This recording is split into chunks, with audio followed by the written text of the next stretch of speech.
ಇನ್ನು PU top Disha ಸ್ಫೂರ್ತಿದಾಯಕ ಕಥನ. ಪರೀಕ್ಷೆ ವೇಳೆಯೇ ಟಾಪರ್ ಆಗಿರುವಂಥದ್ದು ದಿಶಾ. ಅಮ್ಮನ ಸಾವಿನ ನಡುವೆಯೇ ದುಃಖದಲ್ಲಿಯೇ ಎಕ್ಸಾಮ್ ಬರೆದು ಔಟ್ ಪಡೆದಿರುವಂತಹ ದಿಶಾ. 600ಕ್ಕೆ ಬರೋಬ್ಬರಿ 600 ಅಂಕಗಳನ್ನ ಪಡೆದಿರುವಂತಹ ದಿಶಾ ದ್ವಿತೀಯ ಪಿಯುಸಿ ವಾಣಿಜ್ಯ ವಿಭಾಗದಲ್ಲಿ ಓದ್ತಾ ಇರ್ತಾರೆ. ದುಃಖದಲ್ಲಿಯೇ ಎಕ್ಸಾಮ್ ಅನ್ನ ಬರೆದು ಔಟ್ ತೆಗೆದುಕೊಂಡಿದ್ದಾರೆ ದಿಶಾ. 600ಕ್ಕೆ ಬರೋಬ್ಬರಿ 600 ಅಂಕಗಳನ್ನ ಪಡೆದಿರುವಂತಹ ದಿಶಾ ಅಮ್ಮನ ಸಾವಿನ ನಡುವೆಯೂ ಕೂಡ ಸಾಧನೆಗೈದಿರುವಂಥದ್ದು ದಿಶಾ. ದುಃಖದಲ್ಲಿಯೇ ಎಕ್ಸಾಮ್ ಅನ್ನ ಬರೆದಿದ್ದಾರೆ. ಔಟ್ ಅನ್ನ ಪಡೆದುಕೊಂಡಿದ್ದಾರೆ ದಿಶಾ. ದ್ವಿತೀಯ ಪಿಯುಸಿ ವಾಣಿಜ್ಯ ವಿಭಾಗದ ವಿದ್ಯಾರ್ಥಿನಿ, ಧೃತಿಗೆಡದೆ ವಿದ್ಯಾರ್ಥಿನಿ ದಿಶಾ ನೋವಲ್ಲೇ ಎಕ್ಸಾಮ್ ಅನ್ನ ಬರೆದಿರ್ತಾರೆ.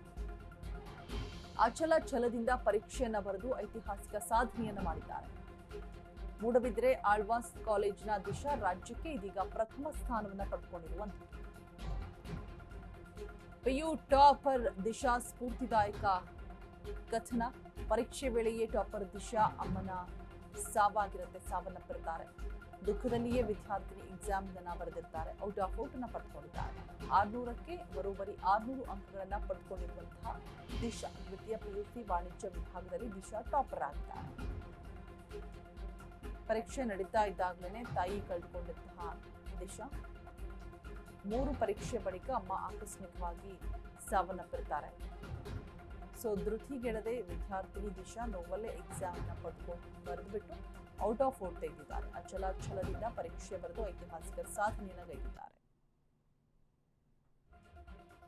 ಸೊ ದಿಶಾಳ ಈ ಹೋರಾಟಕ್ಕೆ ಕಾಲೇಜಿನಿಂದ ಸಂಪೂರ್ಣವಾದಂತಹ ಬೆಂಬಲ ಕೂಡ ಇತ್ತು.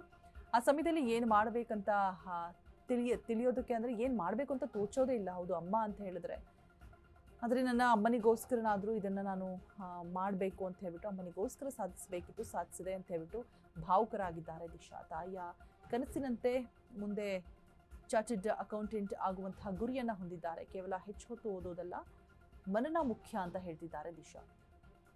ಓದಿದ್ದನ್ನು ಎಷ್ಟು ಚೆನ್ನಾಗಿ ಅರ್ಥ ಮಾಡ್ಕೊಳ್ತೀರಿ ಅನ್ನೋದು ಕೂಡ ಮುಖ್ಯ ಆಗಿರುತ್ತೆ ಅಂತ ಹೇಳ್ತಿದ್ದಾರೆ. ಹೆಚ್ಚು ಅಭ್ಯಾಸ ಮಾಡಿ ಟಾಪರ್ ಆಗಿರುವಂತಹ ದಿಶಾರ ಕಿವಿ ಮಾತು. ದುಃಖವನ್ನ ಎದೆಯಲ್ಲೇ ಬಚ್ಚಿಟ್ಟು ಕಣ್ಣೀರನ್ನ ಹಿಂಗಿಸಿ ಪರೀಕ್ಷೆಯನ್ನ ಬರೆದಿರ್ತಾರೆ. ದಿಶಾಳ ಈ ಹೋರಾಟಕ್ಕೆ ಕಾಲೇಜಿನಿಂದ ಸಂಪೂರ್ಣವಾದಂತಹ ಬೆಂಬಲ ಕೂಡ ಸಿಕ್ಕಿದೆ.